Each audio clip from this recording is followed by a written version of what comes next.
कि काकतीय वंश के राजा गणपति को परास्त किया। और उनके राजकोष पर भी कब्जा कर लिया। 3 वर्षों तक निरंतर युद्ध के पश्चात जब वे बहुत सारी धन संपदा लेकर गरीब लौटे तो राजमहल में उनका भव्य स्वागत हुआ।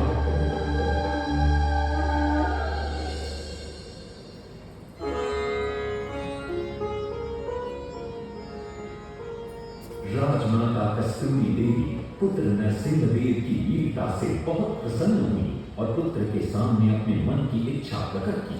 कहा, तुम्हारे पिता ने शंकर क्षेत्र पुरी में भगवान जगन्नाथ का भव्य मंदिर बनवाया।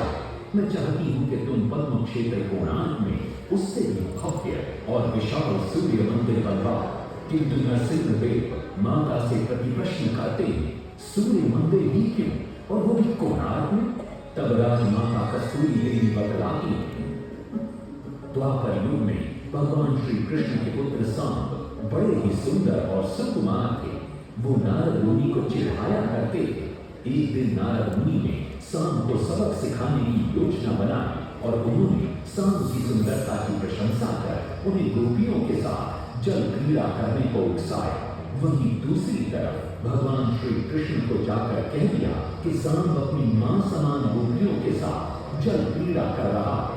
श्री कृष्ण इस बात से बहुत क्रोधित हो जाते हैं और वे सांब को श्राप दे देते हैं, जिस सुंदरता का तुम्हें अभिमान है वो तत्क्षण नष्ट हो जा।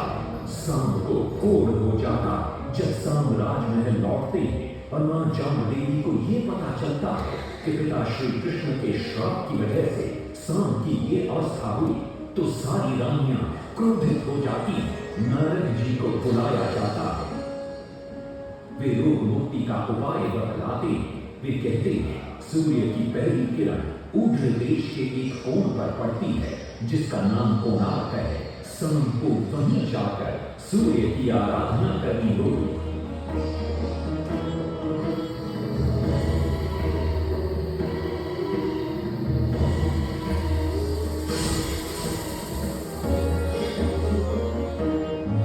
लंबी और कठिन यात्रा के पश्चात सांब अपने सैनिकों और सेवकों के साथ कोणार्क की चंद्रभागा नदी के तट पर पहुंचते हैं और नित्य प्रातः स्नान के बाद सूर्य की आराधना आरंभ करते हैं।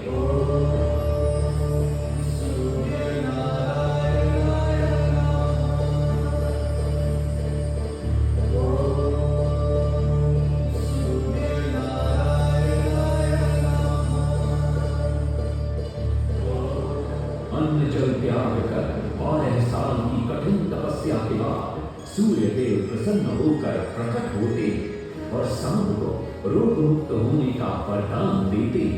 पुत्र, आज रात्रि के चतुर्थ प्रहर में स्नान करते समय नदी के तल में तुम्हें एक वस्तु मिलेगी। वो मेरा ही प्रतिरूप होगी। उसका स्पर्श पाते ही तुम इस कोढ़ रोग से मुक्त हो जाओगे। स्नान के पश्चात सांब जब नदी से बाहर आते तो वो रोग मुक्त हो चुके होते। उनके हाथ में एक छोटा सा पत्थर उनके सुंदर और सुकुमार शरीर को देखकर सारे अनुचर और सिपाही प्रसन्न होते। सांब उस पत्थर को वहीं स्थापित कर एक छोटा सा मंदिर बनवाते। लेकिन जब उन्हें ज्ञात होता है कि सूर्य पूजा का विधि विधान यहाँ किसी को पता नहीं है तो वे चिंतित हो जाते। वे ध्यान में बैठते। सूर्य देव पुनः प्रकट होते और सांब के पूछने पर बतलाते कि दूर पश्चिम में साक्य देश के माता ब्राह्मण पूजा की विधि विधान जानते हैं। सांब साक्य देश की ओर निकल पड़ते जो आज का ईरान है। महीनों की लंबी यात्रा के बाद सांब 18 मादा ब्राह्मण परिवारों को साथ लेकर कोणार्क लौटते हैं और सूर्य मंदिर में पूजा शुरू हो जाती है।